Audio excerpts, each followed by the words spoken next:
دلہن کے وکیل کہاں ہیں؟ دلہن کے وکیل مارکیٹ آپ ہیں. آپ نے اجازت دی کہ میں 50,000 روپے مہر میں رمشا سلیم بنت محمد سلیم کا نکاح ارسلان بن منصور سے کروں. اجازت ہے؟ کہاں ہیں ارسلان بھائی؟ آپ ہو؟ الحمدللہ نحمده ونستعینه ونستغفره ونؤمن به ونتوکل علیہ ونعوذ باللہ من شرور انفسنا ومن سیئات اعمالنا من يهده الله فلا مضل له ومن يضلله فلا هادي له ونشهد ان لا اله الا الله وحده لا شريك له ونشهد ان سيدنا وحبيبنا وشفيعنا وسندنا محمدا عبده ورسوله صلى الله تعالى عليه وعلى اله واصحابه وبارك وسلم تسليما كثيرا كثيرا. اما بعد فاعوذ بالله من الشيطان الرجيم بسم الله الرحمن الرحيم.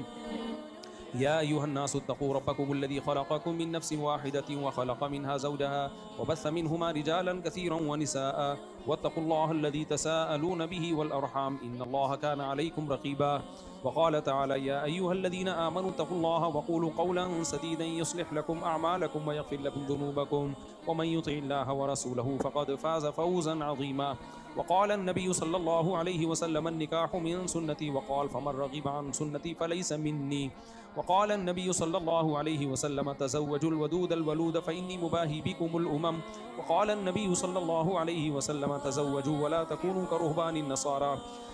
جناب ارسلان بن منصور، میں نے 50,000 روپے مہر میں آپ کا نکاح رمشا سلیم بنت محمد سلیم سے کیا. آپ نے اس نکاح کو قبول کیا؟ ماشاءاللہ فوراً قبول کیا. آپ کو میں اس قبولنے پہ مبارکباد دیتا ہوں. دعا کریں جی اللہ تعالیٰ برکت دے. الحمدللہ رب العالمین والعاقبۃ للمتقین والصلاۃ والسلام علی رسولہ الکریم وعلی آلہ وصحبہ اجمعین. اے اللہ اس نکاح کو اپنے دربار میں قبول فرما. اے اللہ اس کی برکتیں زوجین کو تادم حیات نصیب فرما. آپس کے اختلاف و انتشار سے، لڑائی جھگڑوں سے، ہر قسم کے شر فساد سے اللہ ان دونوں کی ہمیشہ کے لیے حفاظت فرما. اے اللہ اس نکاح کو دونوں کے خاندانوں میں جوڑ کا، محبتوں کا، برکتوں کا ذریعہ بنا. جس کی جو جائز مراد ہو اس کی مراد کو پورا فرما. ربنا آتنا فی الدنیا حسنۃ وفی الآخرۃ حسنۃ وقنا عذاب النار. صلی اللہ تعالی علی خیر خلقہ محمد وعلی آلہ وصحبہ. اللہ تعالیٰ بہت بہت مبارک کرے.